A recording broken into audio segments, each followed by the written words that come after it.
Hello friends, नमस्कार। मैं Avinash, team Drona ISS की तरफ से आज आपसे एक अलग विषय के बारे में चर्चा करने के लिए उपस्थित हूं। जैसा कि आपने स्क्रीन पे देख के जान ही लिया होगा कि आज बात होगी सीटेट और यूपीटेट पे। सीटेट और यूपीटेट साथ में ही एग्ज़ाम सुपरटेट का भी होता है और आने वाले कुछ महीनों में इसके एग्ज़ाम्स आयोजित किए जाने वाले हैं। तो यहाँ पर आज चर्चा आपसे की जाएगी विज्ञान विषय के बारे में, जो पेपर 2 का हिस्सा है, साथ में जो गणित के साथ आता है। तो यहाँ पर विज्ञान विषय के बारे में आपसे कुछ लेक्चर्स आपके सामने दिए जाएंगे, जिन्हें लेकर मैं आऊँगा आपके लिए। और इसी एग्ज़ाम के संबंध में आपको स्क्रीन पे ऊपर आई बटन दिख रहा होगा। तो सीटेट यूपीटेट के लिए कुछ कई वीडियोस आपको पहले भी यहाँ पे प्रोवाइड कराए जा रहे हैं, क्लासेस चल रही हैं ऑनलाइन।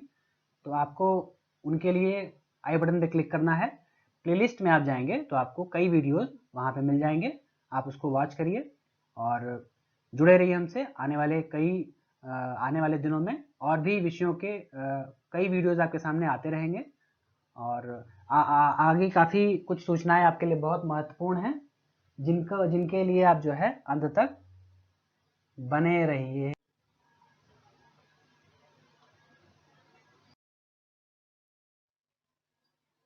यहाँ आपके लिए करंट अपडेट्स की क्लासेस डेली कराई जा रही हैं हमारे चैनल के माध्यम से। ऊपर आई बटन आपको दिख रहा होगा, वहाँ पे आप क्लिक करके चैनल की प्लेलिस्ट में जा सकते हैं और लेटेस्ट में रिसेंटली जितने भी करंट अपडेट्स आपको कराए गए हैं, आप उन वीडियोस को वहाँ पर जा करके वॉच कर सकते हैं। और डेली आपको मॉर्निंग में 6 बजे वीडियोस आपके ऑनलाइन के माध्यम से वीडियोस डाले जाते हैं।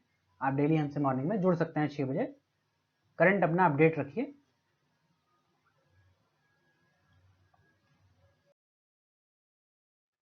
चलिए आते हैं विज्ञान के जो टॉपिक्स जिनको आपको पढ़ना है।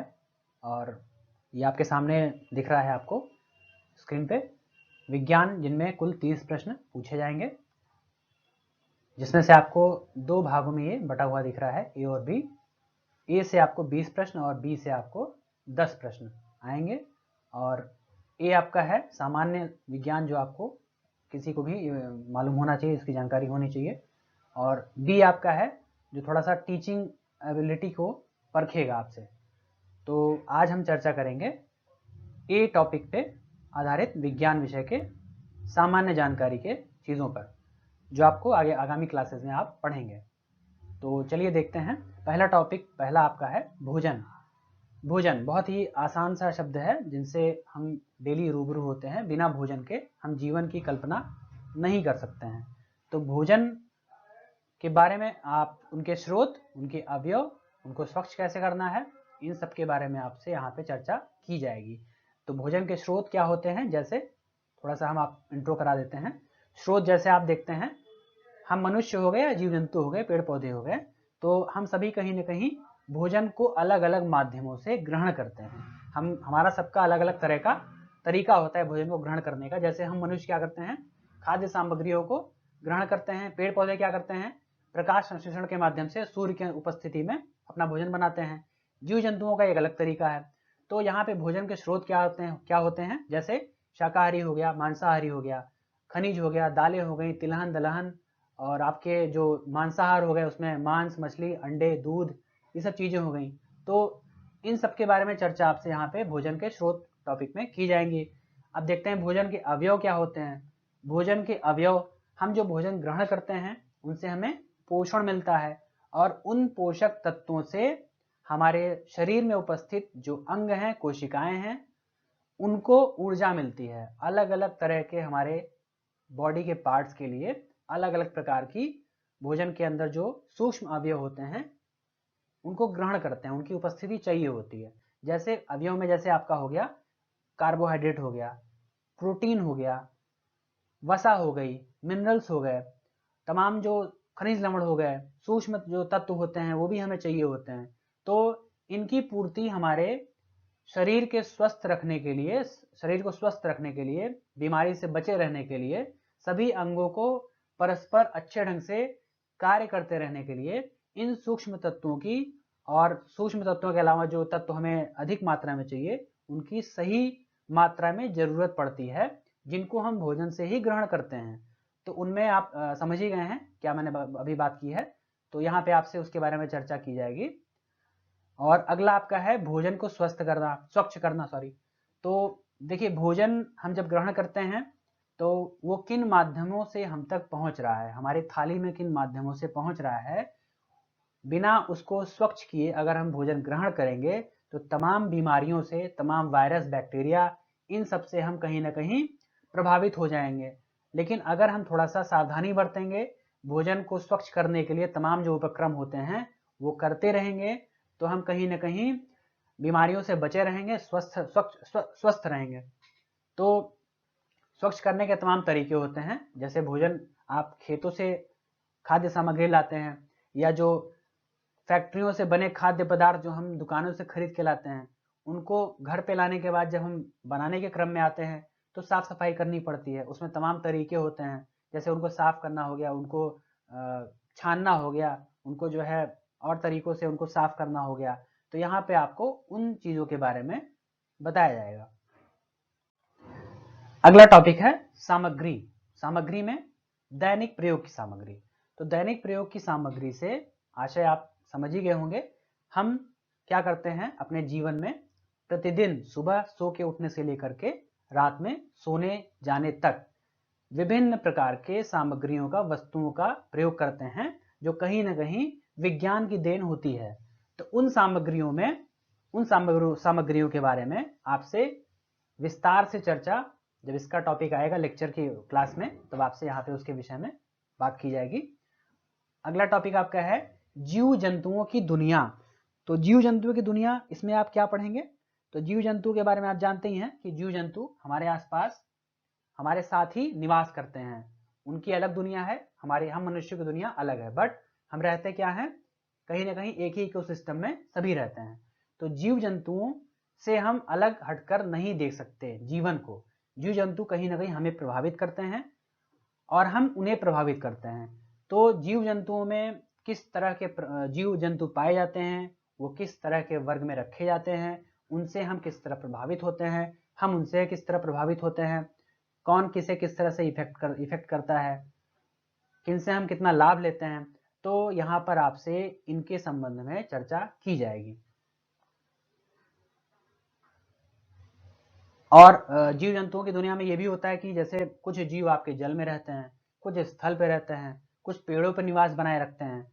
तो यहाँ पे उनकी भी कैटेगरी आपको अलग अलग बांट करके आपको विस्तार से बताई जाएगी। चलिए अगला टॉपिक देखते हैं क्या है। सचल वस्तुएं, लोग और विचार। सचल वस्तुओं से क्या आप सचल वस्तुओं से हम ये समझ सकते हैं, जैसे पहले आदिकाल में मानव क्या करता था, पैदल यात्रा करता था, दूरियां तय करने के लिए पैदल यात्रा करता था। बाद में धीरे धीरे क्या हुआ, मानवों के विकास के क्रम में पहिए का आविष्कार हुआ। पहिए का आविष्कार हुआ तो बैलगाड़ियां, जानवरों के साथ हम बैलगाड़ियों मतलब जानवरों के साथ में हम उन पहियों के साथ गाड़ियों से यात्राएं करने लगे और दूरियां धीरे धीरे हम तय करने लगे, लंबी दूरियां। बाद में क्या हुआ, जब साइंस ने तरक्की की, साइंस का तमाम आविष्कार हुए, तो हम वहां से आ गए मशीनों के क्रम में, यानी गाड़ियां मोटर गाड़ियों में बदल गई। तो मोटर गाड़ियों से हम क्या करते हैं, जो दूरियां हम बैलगाड़ियों से या पशु के साथ जो गाड़ियां होती थी उनसे हम दूरियां तय करने में अधिक समय लगाते थे, आज मोटर गाड़ियों से, ऑटोमोबाइल की वजह से हम ये दूरियां मिनटों घंटों में तय कर लेते हैं। जैसे आपके सामने रेल हो गई, बस हो गए, ट्रेन हो गई, मोटरसाइकिल्स हो गई, वायुयान हो गए, और तमाम तरह के नए नए जेट्स आ गए हैं जो सेकंड्स में कितनी लंबी लंबी दूरियां तय कर लेते हैं, हम अनुमान नहीं लगा सकते। तो यहाँ पे चर्चा आपसे की जाएगी। और इसी हमारे समाज में और लोग, देश और हमारे समाज में लोग तरह तरह के होते हैं, उनके विचार भी उसी हिसाब से अलग अलग होते हैं। तो इनके बारे में चर्चा की जाएगी, कैसे हम विज्ञान से प्रभावित होते हैं और विज्ञान हमारे जीवन में क्या असर डालता है। तो अगला टॉपिक आपका है चीजें कैसे कार्य करती हैं। चीजें कैसे कार्य करती हैं में विद्युत करंट, सर्किट और चुंबक। यहाँ पे आपको चुंबक की भी चर्चा यहाँ होनी है। तो विद्युत करंट और सर्किट और चुंबकीय क्षेत्र इसमें कहीं ना कहीं सम्मिलित ही है। तो विद्युत से आप कहीं ना कहीं, कोई भी ऐसा इंसान नहीं है आज की दुनिया में जो बिना विद्युत के एक आसान जीवन जीने की कल्पना भी कर सकता है। बिना विद्युत के हम आज की दुनिया में सही से जीवन निर्वाह नहीं कर पाएंगे, हम उससे कहीं ना कहीं उसके आदी हो चुके हैं। तो विद्युत के बारे में, हर घर में बिजली और उनसे चलने वाले इलेक्ट्रॉनिक उपकरण मौजूद है। तो उन उपकरणों से उनकी सर्किट कैसे होती है, वो कैसे काम करती हैं, विद्युत धाराएं कैसे गति करती हैं, प्लस माइनस क्या होता है, अर्थ निगेटिव, ये सब क्या होता है, तो इसके बारे में आपसे चर्चा इस टॉपिक में विस्तार से की जाएगी जब आप क्लास अटेंड करेंगे। अगला टॉपिक है आपका प्राकृतिक पद्धति, प्राकृतिक संसाधन। यहाँ पे आपको इन विषयों में आपसे विज्ञान प्राकृतिक संसाधनों का उपयोग कैसे करता है और कैसे उनका उपयोग करके हम प्राकृतिक रिसोर्सेज का, नेचुरल रिसोर्सेज का उपयोग अपने मानव जीवन को आसानी या उपयोगी बनाने के लिए कैसे करते हैं, उसके बारे में चर्चा करेंगे।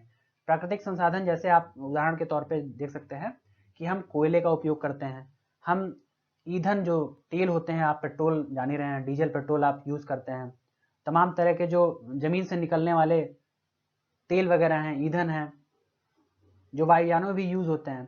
तो इन सब के बारे में, और प्राकृतिक संसाधनों में आपके जो खनिज तत्व होते हैं, जो हमारे जो धातुएं होती हैं, ये धातुएं भी हमारी कहीं ना कहीं चीज़ों को, उनसे बनाई जाती है चीज़ें, जैसे वायुयान वगैरह हो गया, ये धातुओं से ही बनती हैं। हमारे बर्तन हो गए, स्टील, लोहा, ये सब क्या है, गोल्ड क्या है, चांदी क्या है, ये सब धातुएं ही हैं। ये सब भी हमें कहाँ से मिलती हैं, ये सब भी प्राकृतिक संसाधनों का एक हिस्सा है। तो ये हमें मिलने लगी हैं। विज्ञान जैसे जैसे प्रगति करता जा रहा है, हम इन संसाधनों का बढ़िया से बढ़िया तरह से उपयोग कर पा रहे हैं। तो आपसे इन्हीं विषयों के बारे में क्लास जब आपकी ली जाएगी तो इन सब के बारे में विस्तार से चर्चा आपकी होगी। तो टॉपिक ए आपका लगभग इंट्रो हो चुका है। अब आते हैं टॉपिक बी की तरफ, थोड़ी सी चर्चा कर लेते हैं। ज़्यादा डिटेल नहीं करेंगे यहाँ पे, इसकी डिटेल जब आप क्लास में आएंगे तब होगी, लेकिन यहाँ पे मोटा मोटी आप समझ लीजिए। यहाँ पे आपके अंदर का जो टीचिंग एबिलिटी है उसकी परख आपसे की जाएगी। तो टीचिंग संबंधी परख, जैसे आप जब एक छोटे क्लास के बच्चे को जब आप पढ़ाने जाएंगे तो उसको उसके लेवल में आकर के आपको कैसे चीज़ों को बेहद सरल ढंग से समझाना है, वहाँ पे आपको विज्ञान विषय को लेकर के ही क्वेश्चंस आपको उठाए जाएंगे जो आपकी टीचिंग एबिलिटी को परखेंगे। तो इसके बारे में, जैसे विज्ञान का नेचर क्या है, उनकी संरचना क्या है, विज्ञान के लक्ष्य क्या है, उद्देश्य क्या है, उनको समझना, उनकी सराहना करना, उसके प्रति आपका दृष्टिकोण, बच्चों के लिए दृष्टिकोण, मतलब बच्चों को आपको एक अलग दृष्टिकोण से कैसे समझाना है, उनके प्रयोग, उनके प्रेक्षण, तो इन सब से आपको बच्चों को रूबरू करवाना है बेहद आसान और सरल तरीके से, ताकि एक बच्चा भी साइंस को समझे, उसमें रुचि ले, ताकि आगे चल के वो एक अच्छा विज्ञान का लाभ उठा सके। तो इसके बारे में चर्चा आगामी क्लासेस में की जाएगी।